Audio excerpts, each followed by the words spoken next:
Hello friends, मैं हूं doctor Swarnima Saxena और आज हम बात करने वाले हैं menopausal females when to approach hospital. तो आज की जो हमारी टॉक है वो केटर करती है उन सारी फीमेल्स को जो कि 40 इयर्स एंड अबव की है। तो व्हाट इज मेनोपॉज? मेनोपॉज एक नेचुरल प्रोसेस है जो कि जिसमें there is absence of menses for continuous 12 months, that is 1 year. तो उसे हम मेनोपॉज कहते हैं। इसके पहले का जो टाइम पीरियड होता है जिसमें एक फीमेल अपने आप को प्रिपेयर करती है to approach menopause, that is perimenopause. इसमें इरेगुलर मेंस्ट्रुअल साइकिल्स होते हैं और साथ में मेनोपॉज के सिम्टम्स होते हैं। फिर जो मेनोपॉज के बाद का टाइम पीरियड होता है दैट इज पोस्ट मेनोपॉजल। और नियरली 1% ऑफ ऑल फीमेल्स में एक होता है pre mature menopause, that is उन्हें 40 इयर्स के पहले मेनोपॉज हो जाता है। तो ये हमने जाना व्हाट इज मेनोपॉज। अब इसमें क्या सिम्टम्स हो सकते हैं? सिम्टम्स हो सकते हैं hot flushes, night sweats. Now what is hot flushes? Hot flushes is कि हमारी बॉडी में एक वार्म लहर दौड़ती है जो कि हमारे फेस से स्टार्ट करती है और नेक और अपर बॉडी में जाती है। या फिर नाइट स्वेट्स जिसमें कि एकदम से आपको बहुत गर्मी लगेगी और पसीना आएगा और इतना पसीना आएगा कि आपका कपड़े, आपकी बेडशीट ये सब गीली हो जाएंगे। So most of the time hot flushes, night sweats they go hand in hand. साथ में थोड़ा सा आपको पैनिक अटैक आ सकता है, एंजाइटी हो सकती है, हार्ट बीट बढ़ सकती है और थोड़ा सा आपको उलझन, बेचैनी, घबराहट हो सकती है।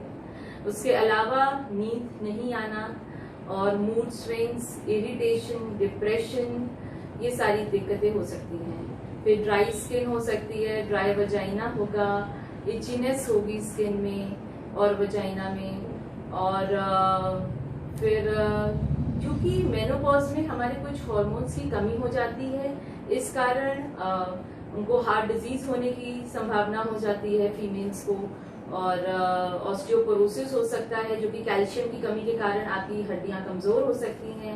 और कभी कभी मेमोरी लॉस भी होने की संभावना होती है जिसे हम अल्जाइमर्स कहते हैं। तो ये सारे साइन एंड सिम्टम्स होते हैं। यूरिनरी भी होते हैं जिसमें फीमेल की जो यूरिन होल्डिंग कैपेसिटी होती है वो कम हो जाती है क्योंकि पेल्विक मसल्स रिलैक्स कर जाती हैं। तो ऐसा यूरिनरी इंकॉन्टिनेंस और उनका फ्रीक्वेंट यूरिनरी ट्रैक्ट इन्फेक्शन हो सकता है। तो इससे हम कैसे प्रिवेंट कर सकते हैं ताकि हम हॉस्पिटल जाने से पहले हम खुद अपने आप को ट्रीट कर सकें। मोस्ट ऑफ द सिम्टम्स जो होते हैं वो हमारे रॉन्ग लाइफस्टाइल और रॉन्ग डाइटरी हैबिट्स के कारण होते हैं। अगर हम उन्हें ठीक कर लेते हैं तो फिर हम इन सिम्टम्स को ओवरकम कर लेते हैं। तो लाइफस्टाइल में क्या है? सही खाना, अगर आप सही समय पर खाते हैं और उसके बाद में कोई भी मील आप स्किप ना करिए। मॉर्निंग का ब्रेकफास्ट 8 o'clock के अराउंड ले लीजिए, लंच है 1 से 2 बजे के बीच तक ले लीजिए, डिनर 8 बजे तक कर लीजिए और फिर 10 बजे तक आप सो जाइए। तो क्योंकि 10 बजे तक सोना हमारे लिए बहुत इम्पोर्टेंट है क्योंकि जो हमारी बॉडी की जो रेगुलेटरी मैकेनिज्म्स होते हैं जो कि ऑटो करेक्शन करते हैं, साथ में टॉक्सिन्स को बाहर निकालते हैं, वो मैक्सिमम एक्शन जो होता है वो रात के 10 बजे से सुबह के 2 बजे के बीच होता है। तो अगर आप इस टाइम पीरियड में अपनी नींद को मिस करते हैं तो आपकी बॉडी में ये सारी दिक्कतें बढ़ने की संभावनाएं हो सकती हैं। साथ में आप सुबह उठ करके एक्सरसाइज करिए, योगा करिए और हेल्दी डाइट खाइए। अभी डाइट हम आगे डिस्कस करेंगे कि हमें क्या खाना है। तो अगर हम इन सारी चीज़ों को फॉलो करेंगे तो आई एम श्योर कि हम लोग एक हेल्दी मेनोपॉज लाइफ को जी सकते हैं। तो डाइट में क्या है? डाइट में बहुत ज़रूरी है कि हम लोग ये देखें कि हमें कौन कौन से सिम्टम्स, कौन कौन सी चीज़ें हैं जो हमें प्रोवोक करती हैं ये सिम्टम्स, तो हम उन चीज़ों को अवॉइड कर सकते हैं और हमें उन चीज़ों से बचना चाहिए।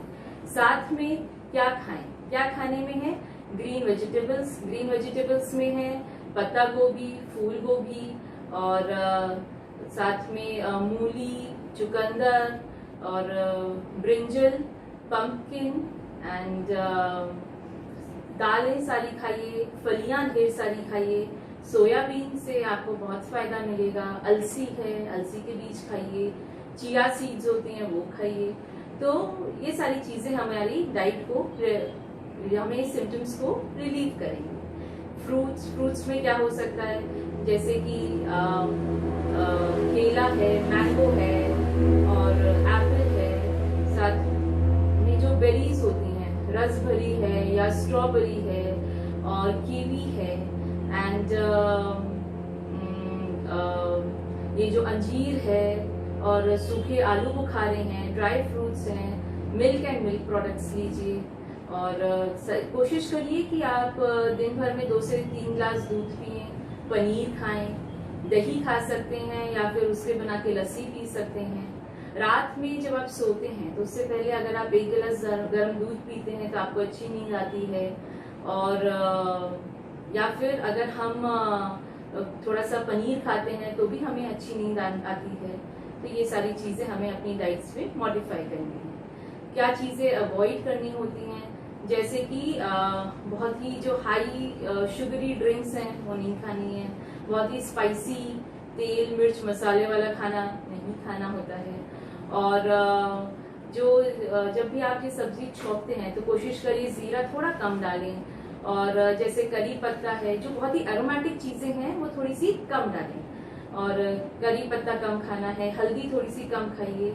और जो चीजें हमें ज्यादा खानी है मसालों में वो है मेथी और सौंफ है, इलायची है। तो ये सारी चीजें हमें मेनोपॉजल सिम्टम्स को रिलीव करती हैं। तो अगर हम इन सारी बातों का ध्यान रखेंगे तो आई एम श्योर कि मेनोपॉज एक हमारे लिए हेल्दी लाइफस्टाइल को लीड करेगा और हम लोग हॉस्पिटल जाने से बच सकते हैं। उसके बावजूद भी कुछ चीजों के लिए हमें हॉस्पिटल जाना होता है।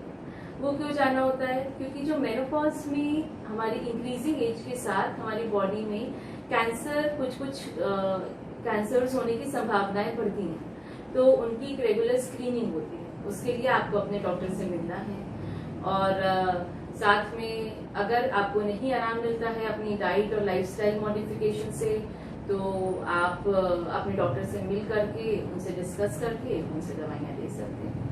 तो this was for today's video, और थैंक यू, बाय बाय।